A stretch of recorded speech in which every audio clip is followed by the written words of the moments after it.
विद्यालय विद्यालय teacher and student story. इसे बच्चों की कहानियां ने प्रकाशित किया है। विद्यालय विद्यालय सफलता की प्रेरणादायक कहानियां, आलसी विद्यार्थी की कहानी, स्कूल की कहानी। प्रशासनिक दृष्टिकोण से विद्यालय विद्यालय की बृहद परिभाषा है, लेकिन यदि साधारण अर्थों में समझें तो प्राथमिक शिक्षा देने वाली किसी भी संस्था को विद्यालय या स्कूल का दर्जा दिया जा सकता है। लेकिन क्या किसी भी स्कूल को कामयाब बनाने के लिए केवल शैक्षणिक अनुभव ही आवश्यक है, या इससे बढ़कर हमें विचार करने की आवश्यकता है? इसे समझने के लिए आइए चलते हैं एक बेहतरीन कहानी की ओर। मुकेश अपनी कॉलेज की शिक्षा खत्म होते ही नौकरी ढूंढने में लग गया। कई साल नौकरियों की तलाश करने के बाद जब वह हताश हो गया तो वह अपने दोस्त के बड़े भाई के पास सलाह लेने पहुंचा। वह कॉलेज में प्रोफेसर थे। उन्होंने मुकेश को छोटे बच्चों को पढ़ाने की सलाह दी। मुकेश को अपने दोस्त के भाई की सलाह अच्छी लगी, इसलिए वह फिलहाल बच्चों को ट्यूशन के लिए तैयार हो गया। घर आते ही मुकेश ने एक कमरे में एक छोटी सी कोचिंग शुरू की। धीरे धीरे मुकेश को बच्चों को पढ़ाने से अच्छे पैसे मिलने लगे और उसे पढ़ाने में मजा आने लगा। ट्यूशन में बच्चों की बढ़ती संख्या देखकर उसने सोचा, क्यों न एक स्कूल ही खोला जाए जिससे और अच्छी आमदनी हो। बस फिर क्या था, मुकेश ने बैंक से ऋण लेकर एक छोटे सा स्कूल खोला। स्कूल की फीस कम होने की वजह से छात्र तेजी से बढ़ने लगे। बहुत ही कम समय में मुकेश कामयाबी की सीढ़ियां चढ़ता जा रहा था। मुकेश ने स्कूल में अच्छे अच्छे शिक्षक भर्ती कर लिए, जिससे 4-5 साल तक तो मुकेश को स्कूल चलाने में कोई समस्या नहीं हुई। लेकिन एक सरकारी आदेश ने उसकी दुनिया हिला दी। डाक द्वारा प्राप्त हुए पत्र से उसे पता चला कि राज्य के 5 वर्ष पुराने सभी विद्यालयों में ऑडिट किया जाएगा, जिसमें बच्चों की योग्यता देखकर ही स्कूलों की मान्यता बढ़ाई जाएगी और जिन स्कूलों में शिक्षा का स्तर गिरा हुआ है तत्काल उनकी मान्यता रद्द हो जाएगी। बस फिर क्या था, नए नए स्कूलों में खलबली मच गई। सभी अपने अपने स्तर से अपने स्कूल को अच्छा दिखाने में लग गए। मुकेश ने अपने स्कूल के शिक्षकों की मीटिंग बुलाई और उसमें बच्चों की पढ़ाई के बारे में जानकारी ली। शिक्षकों के गोलमोल जवाब सुनकर मुकेश को एहसास हुआ कि उसे खुद जाकर बच्चों की जांच करनी चाहिए, तभी उससे अपने स्कूल की स्थिति का पता चलेगा।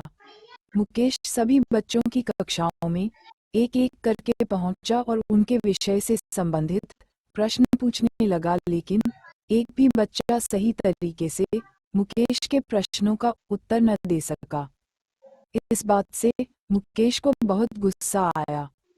उसने सभी शिक्षकों को फटकार लगाते हुए कहा, मैं तो आप लोगों को योग्य शिक्षक समझ कर लाया था, लेकिन आप लोग तो शिक्षक होने का फर्ज ही भूल गए हैं। आप लोगों को बच्चों पर विशेष ध्यान देना चाहिए था, लेकिन आज एक भी बच्चा प्रश्नों का उत्तर देने में सक्षम नहीं है और यह आप लोगों की नाकामी साबित करता है। मुकेश की बातें सुनकर सभी शिक्षक अपनी बगलें झांकने लगे। मुकेश को कोई रास्ता नजर नहीं आ रहा था कि इतने कम समय में वह अपने स्कूल के बच्चों का प्रदर्शन अच्छा कैसे करें। तभी वह अपने उसी पुराने दोस्त के बड़े भाई से मिलने निकल पड़ा, लेकिन रास्ते में एक विशाल जनसमूह ने उसके रास्ते में बाधा खड़ी कर दी। देखते ही देखते बहुत से लोग हाथों में झंडे लेकर सड़क पर बड़ी संख्या में इकट्ठे हो गए हैं। मुकेश सभी को गौर से देख रहा था। जब उसे आगे बढ़ाने का रास्ता नहीं मिला तो वह रैली के अंदर शामिल हो गया और रैली के बारे में पूछने लगा।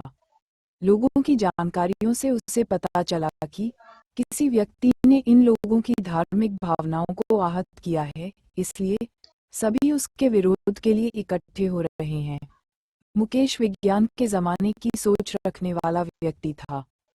उससे यकीन ही नहीं हुआ कि आज भी लोग धर्म के नाम पर इकट्ठे हो जाते हैं। धार्मिक एकता देखकर मुकेश का माथा ठनका।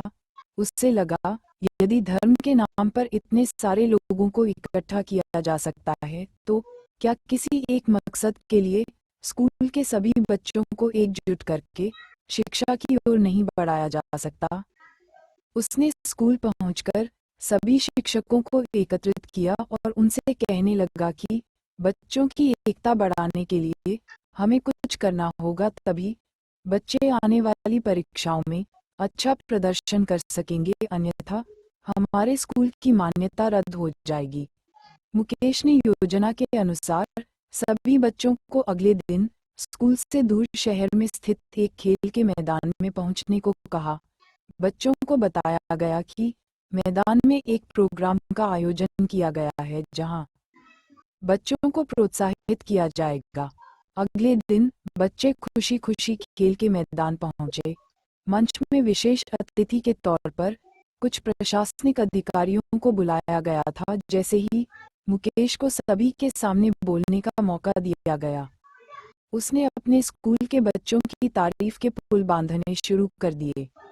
छात्र छात्राएं स्कूल के प्राचार्य के मुंह से अपनी तारीफ सुनकर बहुत खुश हुए। इसी बीच दूसरे स्कूल से आए हुए एक शिक्षक ने मंच पर आकर मुकेश को जलील करना शुरू कर दिया और भाषण देते हुए कहने लगा कि तुम्हारे स्कूल के सभी बच्चे एकदम गधे हैं। उन्हें तो केवल मस्ती करने में मजा आता है, भला ये कैसे परीक्षाओं में उत्तीर्ण होंगे। अपने स्कूल की बुराई सुनते ही मुकेश के साथ साथ सभी बच्चों को बहुत बुरा लगा। बच्चों के लिए सबसे ज्यादा तकलीफ की बात तो ये थी कि उनकी वजह से उनके प्राचार्य का सिर झुक गया, जिससे उन्हें अपमानित महसूस होने लगा।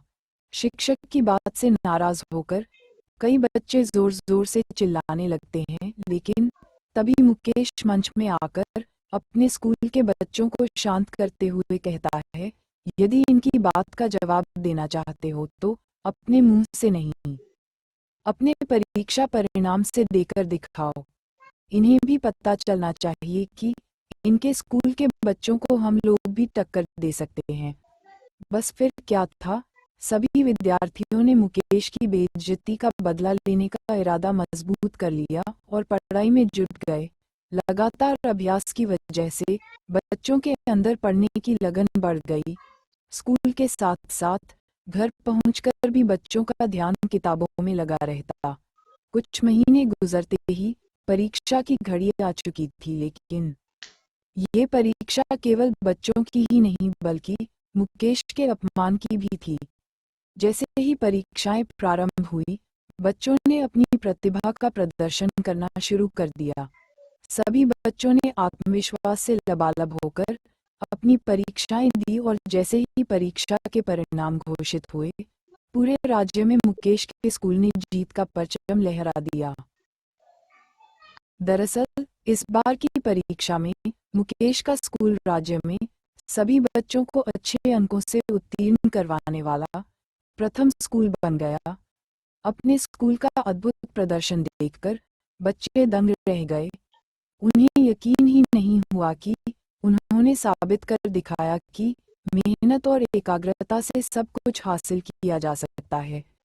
अच्छे अंकों से उत्तीर्ण होने वाले विद्यार्थियों को सम्मानित करने के लिए स्कूल में एक प्रोग्राम आयोजित किया जाता है, जिसमें सभी बच्चे उपस्थित थे। लेकिन जब विद्यार्थियों ने मुकेश के साथ उसी शिक्षक को खड़े देखा जिसने मुकेश की बेइज्जती की थी, तो उन्हें बहुत गुस्सा आया है। दरअसल बच्चे अपनी कामयाबी से उससे जवाब देना चाहते थे, लेकिन उन्हें समझ में ही नहीं आ रहा था कि उनके प्राचार्य मुकेश उस शिक्षक के गले में हाथ डालकर क्यों घूम रहे हैं। बच्चों के मन में जिज्ञासा उत्पन्न हुई तो बच्चे समूह बनाकर मुकेश के पास पहुंच गए और हिचकते हुए पूछने लगे, ये तो आपके विरोधी हैं, फिर भी आप इनके साथ मित्र की तरह घूम रहे हैं। मुकेश ने मुस्कुराते हुए कहा कि बच्चों, तुम्हें गलतफहमी हो रही है। ये मेरे दोस्त हैं और इन्होंने ही तुम लोगों को कामयाबी तक पहुंचाने के लिए मेरी योजना में मेरा साथ दिया। जैसे ही बच्चों को पता चला कि मुकेश ने उन्हें एक लक्ष्य देने के लिए सार्वजनिक मंच पर अपने अपमान का झूठा नाटक रचा था, वह सभी हैरान रह गए। वहां मौजूद सभी बच्चों ने मुकेश की बुद्धिमानी भरी योजना के लिए जोरदार तालियों से अभिवादन किया।